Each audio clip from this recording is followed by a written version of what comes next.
وہ میرے ایک دوست ہیں, ان کا نام ہے علی اکبر گھمن. وہ WHO میں کام کرتے ہیں اور دنیا میں پھرتے رہتے ہیں, پوری دنیا میں. پتہ نہیں کبھی عراق میں ہوتے ہیں, کبھی آسٹریلیا میں ہوتے ہیں. تو ان کا رات کو 1:30 بجے مجھے ایک میسیج آیا, ہمارے وہ واٹس ایپ گروپ کے اوپر کنورسیشن ہو رہی تھی کہ جاوید بھائی امید کے بارے میں کوئی سوچ کے نا تو ایک ویڈیو بنائیں. اچھا, میں نے یہ سوچا کہ آدمی غصے میں ہوتا ہے, آدمی نفرت کی کیفیت میں ہوتا ہے, پیار کی کیفیت میں ہوتا ہے, تو آئی ایم شیور کہ اس کے دماغ میں کوئی نہ کوئی پروسیس چل رہا ہوگا, کوئی نہ کوئی کیمیکل چینجز آ رہی ہوں گی, کوئی نہ کوئی سرکٹ نئے بنتے ہوں گے. تو یہ امید آخر کیا چیز ہے؟ امید ہمارے تھاٹ پروسیس کے لیول پر کیا چیز ہے اور ہمارے سب کانشیس میں کیا چیز ہے؟ میں نے کافی سارا اس پہ غور کیا, تھوڑا سا لٹریچر بھی دیکھا. تو جو باتیں مجھے سمجھ میں آئی ہیں نا, اس کو سمجھانے کے لیے ایک چھوٹی سی کہانی ہے. ایک نیورو سرجن تھے بہت بڑے, تو انہوں نے بتایا, میں مختصر بتا رہا ہوں, انہوں نے یہ بتایا کہ میرے پاس ایک پیشنٹ آیا, برین ٹیومر کے لیے ریفر ہوا. جب میں نے اس کو دیکھا تو ایک دم میں حیران رہ گیا. وہ میرا اپنا ایک جاننے والا تھا, دوست تھا, جو کہ میرے ساتھ ٹینس کھیلتا تھا. اور میں نے اس کو آج تک نہیں بتایا تھا کہ میں نیورو سرجن ہوں. کلب میں ہم اکٹھے کھیلتے تھے, وی ور ٹینس پارٹنرز. تو وہ دیکھ کے مجھے حیران ہو گیا کہ یار تم نے کبھی بتایا نہیں. تو میں نے اس کو دیکھا تو میرا اس کے ساتھ ایک تعلق بھی تھا. جب ڈائگنوز کیا تو پتہ لگا اس کا ایک برین ٹیومر ہے. خیر وہ سارے پروسیس سے گزر کے تو میں نے اس کو آپریشن کر دیا. آپریشن اس کا ٹھیک ہو گیا, ہماری دوستی اور پکی ہو گئی. جو میرا ایک پروفیشنل ریلیشن تھا وہ اپنی جگہ پہ تھا. وہ مجھے پوچھتا تھا کہ یار میں ٹھیک ہو جاؤں گا؟ تو میں نے اسے کہا ٹھیک ہو جاؤ گے. کہتا وہ کچھ عرصے کے بعد پھر اس کو دوبارہ ریکرنس ہوئی برین کے اندر. جب ریکرنس ہوئی تو پھر اس نے مجھ سے پوچھا کہ یار میں ٹھیک ہو جاؤں گا؟ تو میں نے کہا یار انشاءاللہ ٹھیک ہو جاؤ گے. نہیں انشاءاللہ تو خیر میں کہہ رہا ہوں کہ ٹھیک ہو جاؤ گے. تو انہوں نے کہا کہ ہم نے جب علاج کیا پتہ لگا تو انہوں نے کہا جی اس کی ری سرجری کرنی پڑے گی. تو وہ بڑی ٹیکنیکلی بڑی مشکل سرجری تھی, میں نے وہ سرجری بھی اس کی کر دی. تو پھر مجھے پوچھا یار مجھے سچ بتاؤ میں ٹھیک ہو جاؤں گا؟ میں نے کہا ہاں یار ہو جاؤ گے. کہتا اس کے کچھ عرصے سال 6 کے بعد اس کو پھر دوبارہ ریکرنس ہوئی اور اس کے میٹاسٹیسس جو ہیں وہ باڈی میں پھیلے اور جگہوں پر گئے. تو ہم نے یہ فیصلہ کیا کہ اس کو ریڈیو تھراپی دی جائے. تو کیمو تھراپی اور ریڈیو تھراپی دی جانے لگی. تو اس نے مجھے کہا کہ مجھے اب سچ بتاؤ کہ میں ٹھیک ہو جاؤں گا.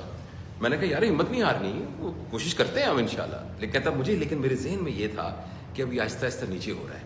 کہنے لگا کچھ عرصے کے بعد ہمارے آنکولوجسٹ نے کہا کہ اب اس کو کچھ نہیں ہو سکتا. اس کے سفنٹر پرابلم ہو گئے, پیشاب کی نالی ڈالنی پڑ گئی اور مسائل, اسپیچ کا مسئلہ ہونا شروع ہو گیا. تو کچھ بعد میں تو کہتا یار مجھے تم سچ کیوں نہیں بتاتے کہ میں ٹھیک ہو جاؤں گا کہ نہیں ہو جاؤں گا؟ تو میں اس کو کہتا تھا ہاں ہم کریں گے, ٹھیک ہو جائے گا, کچھ نہ کچھ ہو جائے گا. کہتا اسی دوران کے اندر نا اس کی حالت بہت غیر ہوتی گئی, بہت. پھر میں اس کے گھر بھی جانا شروع ہو گیا. پھر اس کی بیوی بھی کبھی کبھی میرے پاس آتی تھی. تو ایک وقت ایسا آیا کہ میں نے اسے یہ سوچا کہ اب اگر یہ مجھ سے پوچھے گا تو میں اس کو یہ کہہ دوں گا کہ یار اب تو اٹس آل اوور. تو کہتا پھر بھی میری ہمت نہ ہوئی, میرے پاس پھر آیا. اس نے کہا دیکھو یار اب میں تو اٹھا نہیں جا رہا, مجھے بتاؤ تو صحیح. میں نے کہا نہیں کرتے ہیں. کہتے چلو ٹھیک ہے جیسے تم کہو, میں اعتبار ہے. ایک دن ایسا ہوا کہ میں اس کے گھر گیا اور اس نے مجھ سے وہی سوال پوچھا. تو میں نے اسے کہا کہ دیکھ ہم اس فائٹ کو کرتے رہے ہیں لیکن تم سمجھدار آدمی ہو, سب کو اس دنیا سے جانا ہے, تو میرا خیال ہے کہ اب نا یہ کافی مشکل ہے اس کا ٹھیک ہونا. تو اس نے کہا اچھا کوئی بات نہیں, thank you for letting me know the truth. کہتا میں گھر آ گیا مگر میری طبیعت اتنی بوجھل تھی, میں کھانا کھا کے لیٹنے لگا تو میری پھر طبیعت بڑی بوجھل تھی. تو میں نے ایسی دوبارہ اس کو تسلی دینے کے لیے فون کیا. تو میں نے اس کی بیوی نے فون اٹھایا. تو میں نے کہا میری اس سے بات کراؤ. اس نے کہا تو آپ کے جانے کے 5 منٹ کے بعد مر گیا, فوت ہو گیا. تو اس نے اپنی کتاب میں یہ لکھا ہے کہ جو امید کی جو تار تھی نا وہ میرے ہاتھ میں پکڑی ہوئی تھی اور وہ تار اس کو زندہ رکھی ہوئی تھی. اور جب تک میں اس کو کہتا رہا کچھ نہیں ہوتا, تو اس کی اندر کی انرجیز جو تھیں وہ اتنی اسٹرانگ تھیں کہ وہ اس کے پورے میٹابولزم کو اور اس کے سسٹم کو کھینچتی رہی باوجود اس کی بیماری کے. جو ہی میں نے وہ تار کاٹی امید کی تو اندر سے کوئی کنیکشن کٹا اور اس کے 15 منٹ کے بعد وہ فوت ہو گیا. بیمار تو وہ تھا ہی خیر. تو اب اس کے پیچھے کیا فینومینا ہے, میرا نہیں خیال کہ میں اس کی کوئی پیرا سائیکالوجی وہ ڈسکس کروں. لیکن اس واقعے نے مجھے بہت موو کیا اور یہ بتایا کہ امید وہ طاقت ہے جو ہمارے اندر ایک موٹیویشن, ایک جذبہ اور گرے ہوئے کو بھی یہ امید یعنی یہ اس کو حوصلہ دیتی رہتی ہے, یہ قوت کہ وہ اٹھ کے کھڑا ہو سکتا ہے.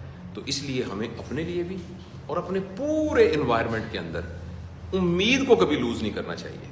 اور اگر آپ نیٹ پہ لکھیں نا تو دیر از اے ماڈل, وہ ماڈل ہے کہ ویژن ہوپ ماڈل, کہ اگر آپ کا کوئی بھی ویژن ہے نا اس ویژن کے ساتھ ہوپ کا ہونا بہت ضروری ہے. جیسے ہم اکثر بیٹھ کے کہتے ہیں یہ ملک ٹھیک نہیں ہوگا, یہاں کا آوے گاوا بگڑا ہوا ہے, یہ عوام نے ٹھیک ہونا ہی نہیں ہے, یہاں جو مرضی کر لو ٹھیک ہوں گے ہی نہیں ہوں گے, نہ بابا یہ قوم ٹھیک ہونے والی نہیں ہے.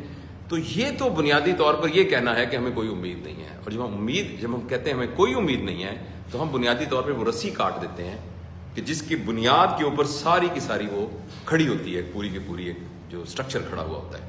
تو اس لیے میرے خیال میں امید وہ طاقت ہے, اور ہمیں ہر وقت ریئلسٹک ضرور ہونا چاہیے مگر پر امید ہونا چاہیے. Thank you.